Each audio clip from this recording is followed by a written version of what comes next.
Hey friends, this is Free Opinion, bringing you my free opinion. Now, I do want to touch on this, okay? There's Jack Posobiec. Now, he turned around and said this. This morning, Biden yelled at... Wait a second.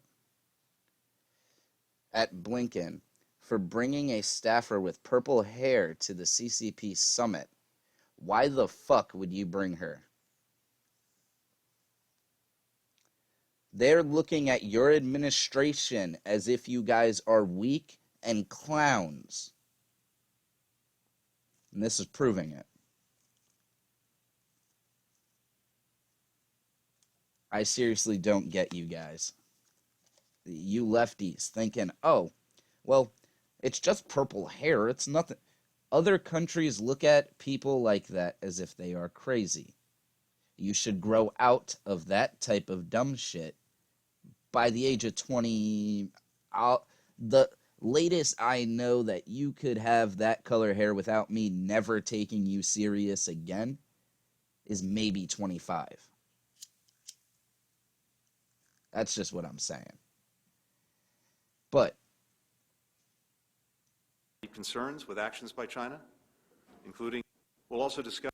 Okay, so we're going to look at what they say, and I'm going to go ahead and give my thoughts throughout, but let's see what this is going to be like. Our deep concerns with actions by China, including in Xinjiang, Hong Kong, Taiwan, cyber attacks on the United States, economic coercion toward our allies. Each of these actions threaten the rules-based order that maintains global stability. 倒打一把是不行的。 Well, you can't blame this problem on somebody else. I have to. That was the first time they basically said, sit down and shut up. And I'm betting that that woman right there with the purple hair doesn't help the situation at all. I'll tell you right now, I can't take a server that has purple hair seriously. Okay? And I used to work in the food industry.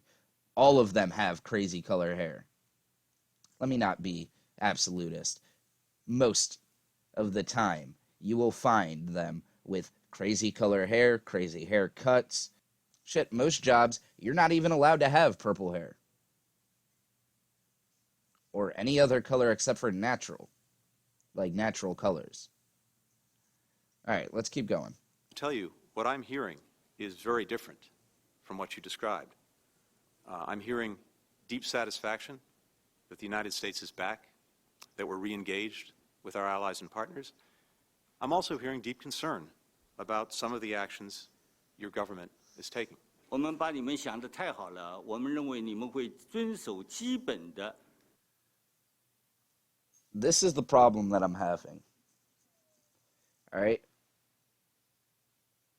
China didn't try this shit with Trump in office. Why are they doing it with Biden? Okay? You want to know why? Because they know Biden is weak. If you don't believe me, why is it that China and Russia have both now called out Biden in different ways? Putin said flat out, hey, debate me on national TV. Let everybody see. I bet you that that won't happen because then Biden would be seen for the clown he is. 外交礼节。 Well, I think we thought too well of the United States. We thought that the U.S. side will follow the necessary diplomatic protocols. 所以我们刚才必须阐明我们的立场。 So for China, it was necessary that we make our position clear.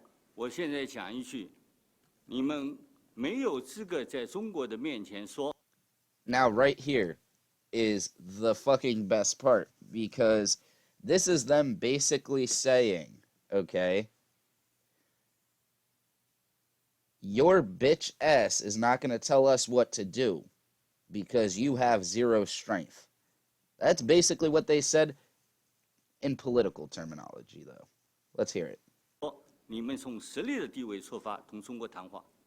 So let me say here that in front of the Chinese side, the United States does not have the qualification to say that it wants to speak to China from a position of strength. We'll also discuss The U.S. cannot speak to China, address China from a place of strength. They just called the president and his administration weak. You guys could keep thinking that Biden's going to save America, but he's not. He's going to destroy it. Lowest unemployment rates under Trump. Up until the COVID bullshit.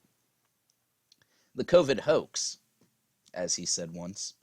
And yes, I do believe it, because remember, by now, 2.2 million people were supposed to be dead.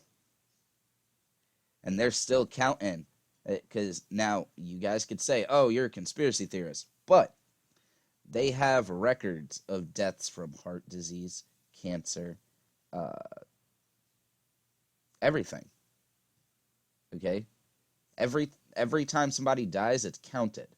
Now, another thing is, when somebody dies, there's something called comorbidities, meaning that they look at every other thing that could attribute to your death.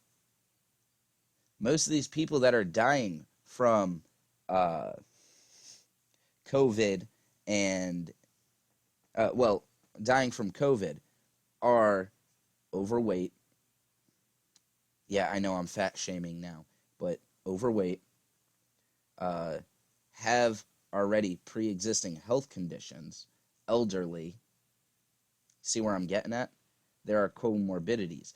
If you were to die with COVID, but you had stage 4 cancer or a brain hemorrhage, which one killed you?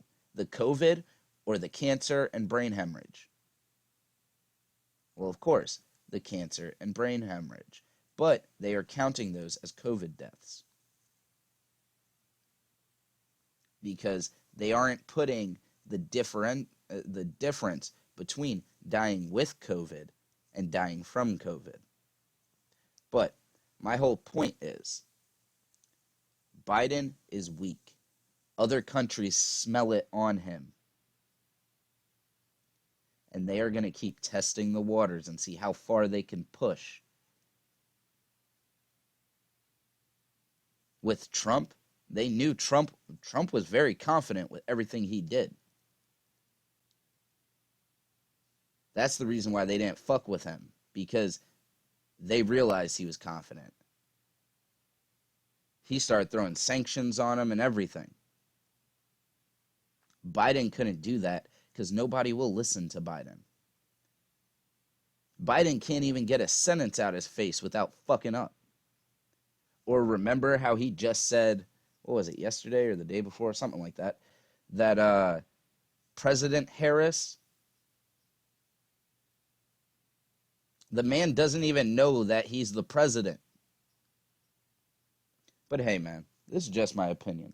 Please like, comment, subscribe. Let me know what you guys think about this. Do you think Biden's a weak president? I do. And I seriously do think that we're going to be having problems in the next 4 years that we would not have seen if Trump was sitting in that office still. There's a reason why countries love when Democrats get into office. Every time they open borders, they start taking payments from all these other countries. Now, here's how they do the payments too. Look up, there's a story in the Epoch Times where they're talking about high-ranking officials from China. Well, they were high-ranking officials. Turned around and said, well, we have something called old friends in the U.S. And who those old friends are Wall Street bankers who paid the most money into Biden's pool.